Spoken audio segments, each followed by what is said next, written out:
자, 조금 쉬셨나요? 우리 건강 증진 이제 그 유명한 헬스 플랜 하겠습니다. 얘는 시험을 좀 엄청 많이 나와서 좀 기억하셔야 돼. 자, 헬스 플랜 20, 맨 처음에 10부터 시작합니다. 혹시 몇 년에 1차가 이루어졌어요? 1차. 2002년에 만들어집니다. 이때 이름이 헬스 플랜 2010이에요. 자, 2차 몇 년이에요? 2005년에. 그러니까 몇 년 안 됐는데 수정을 했습니다. 이때도 역시 이름은 헬스 플랜 2010이에요. 그러니까 2010년까지 하겠다는 거죠. 자, 2010년이 되면서 이제 3차가 들어가면서 바뀌었겠죠. 자, 3차 몇 년에 했을까? 2010년에 짰을 거예요. 11년부터 하는 걸로 했으니까 10년 말쯤에서 짰을 거예요. 그래서 이때 이름이 헬스 플랜 2020, 2020년까지 하겠다. 이렇게 돼 있고, 4차는 몇 년에?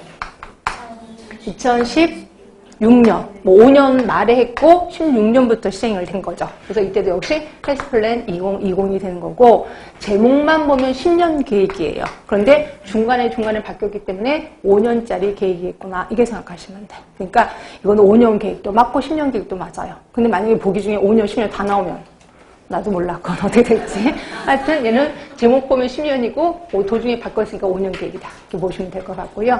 요거에 대해서 하는데, 그러면 이렇게 많으니까 4차만 해도 되나요? 아니에요. 얘네들도 나오더라고요. 슬슬. 그러니까 얘네들도 과거 얘기를 자꾸만 하더라고요. 그래서 저도 요번에는 그냥 다 실었습니다. 1차부터 4차까지 다 실었고요. 그럼 어떻게 변화가 됐는지 한번 볼까 하는데, 책은 뭐부터 볼 거냐면 41쪽부터 볼까 합니다. 41쪽. 자, 거기 보시면 1차고 2차가 거의 비슷해서 똑같이 잡았습니다. 자, 비전은 온 국민이 함께 만들고 누리는 건강상. 굳이 외울 필요는 없고요. 외우시려면 총괄 목표, 요걸 외워주세요. 총괄 목표가 2개거든요. 하나가 건강 수명의 연장, 또 하나가 건강 형평성 확보야. 2개입니다. 여러분 중에 혹시 건강 수명을 모르시는 분이 있어서, 우리 지난 시간에는 평균 수명 배웠거든요. 평균 수명. 그래서 또 모두 배웠냐면 평균 여명도 배웠습니다. 이거 차이점 아셔야 될 거예요. 특히 평균 수명이 평균 여명과 같아지려면 0세 평균 여명하면 평균 수명이랑 같다 얘기를 했고요. 오늘 배울 거는 건강 수명이에요.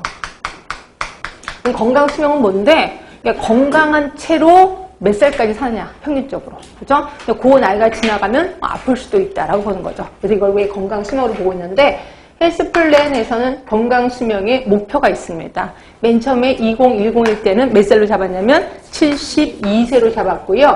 2020으로 가면서 75세로 잡았습니다. 그래서 75세까지는 건강하게 살 거를 목표로 잡은 거죠. 같은 건강 수명입니다. 그리고 이러한 건강 수명의 연장과 또 하나가 건강 형평성 확보야. 자, 건강 형평성은 말 그대로 계층에 따라 건강한 정도가 다르다는 거죠. 돈 많이 버는 사람, 돈이 없는 사람의 건강 수준이 좀 다르다는 거예요. 이거를 줄이겠다는 겁니다. 이걸 건강 형평성 확보라고 하는 거고요. 자, 그래서 보시면 거기 2010, 72세 아까 잡았죠. 건강 수명 연장. 건강 형평성 확보에서는 사회 계층별 사망률과 건강 행태의 차이를 감소시키겠다. 이게 목표였거든요. 자, 사회 계층별 사망률이, 돈 많은 사람들은 사망률이 좀 적겠죠. 돈 없는 사람들은 사망률이 좀 높을 겁니다. 이런 거 좀 줄이겠다는 거고요. 건강 행태, 이게 뭐냐면 가장 큰 게 흡연이에요, 흡연.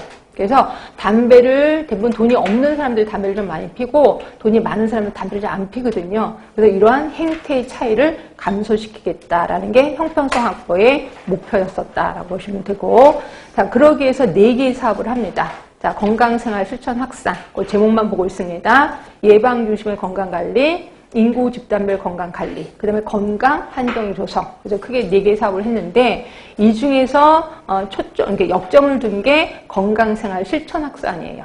거기 보시면 금연, 절주, 운동, 영양. 아까 봤던 기억 나시나요? 이거 몇 년에 보건소에서 했다 그랬죠? 2005년에 전국적인 보건소에서 이 사업을 했다 그랬잖아요. 예, 여기서부터 시작이 된 거죠. 그래서 시험 문제 요걸 물어보는 시험 문제 엄청 많이 나왔고요. 그다음 나머지 거는 좀 이따 다시 볼게요. 3차로 갈게요. 3차로 가면서 역시 헬스 플랜 2020 제목이 바뀌었다 그랬고, 비전 똑같습니다. 총괄 목표도 똑같아요. 자, 목표 똑같은데 건강 수명이 75세로 연장이 된 것 뿐입니다. 나머지 다 똑같습니다. 자, 그리고 뒤로 가시면 사업 분야에 건강 행동, 거기 건강생활 실천 확산 똑같습니다. 그런데 봤더니, 달라졌네. 금연, 절주, 아까는 뭐 했었는데? 운동이었거든요. 근데 이게 신체 활동으로 바뀐 거예요. 그리고 영양 똑같습니다. 그래서 신체 활동으로만 바뀌었구나. 자, 나머지는 만성퇴행성 질환과 감염 질환 이게 나눠졌고요. 인구 집단별 건강관리, 안전환경보건에서 보는데 인구 집단별 건강관리 중에서 뭐를 보냐면 다문화 가족이라고 눈에 보이시나요? 다문화 가족. 네, 요게 있었거든요. 왜냐면 그때 당시에 뭐 외국에서 결혼하러 오시는 분들 되게 많았잖아요. 이분들의 건강을 좀 건강 관리해주겠다. 다문화 가족 건강이 들어가 있어서. 요게 이제 3차의 가장 큰 특징이라고 보시면 돼요. 이런 게 있었다가 요게 4차로 가면서 이제 없어집니다. 4차 원래대로 가겠습니다. 앞쪽으로 가셔서 38쪽으로 갈게요. 38쪽. 3차입니다. 자, 38쪽에 가시면 비전 여전합니다. 그 전에 동그라미 2번부터 볼까요? 동그라미 2번. 2002년에 1차, 2005년에 2차, 2011년에 3차, 2016년에 4차. 아까 칠판에 거의 써드렸고요. 그 다음에 14번에 보시면 4차. 비전 똑같습니다. 총괄 목표 똑같죠? 건강수명의 연장, 건강형평성 최고 똑같습니다. 그리고 목표도 똑같이 75세 똑같습니다. 자, 그런데, 자, 옆에 가시면 동그라미 3번. 건강 결정 요인 보시면, 건강생활 실천 확산, 금연, 절주, 신체 활동 영양 똑같죠? 그죠? 자, 그리고 만성퇴행성 질환, 감염성 질환. 똑같이 나눠져 있고요. 안전환경 보건, 여기 좀 달라졌을걸요? 아까 3차랑? 자, 3차랑 보세요. 안전환경. 달라졌지요? 아까 3차에는 안전환경 보건 똑같으네. 안전환경 보건. 근데 거기에 있는 내용이 달라졌네. 식품 안전 손상 예방인데 예전에는 식품 정책 손상 예방 이게 좀 달라졌거든요. 여기 좀 달라졌고 인구 집단별 건강관리를 보시면 아까 봤었던 다문화가 없어졌습니다. 다문화가. 그러면 다문화를 안 하겠다는 건가요? 그게 아니라 다문화 건강증진은 그러니까 말 그대로 역차별이에요. 그러니까 다문화라고 딱 찍었으면 이 사람들은 여기 안에는 노인도 있을 거고 모성도 있을 거고 아이들도 있는데 그냥 똑같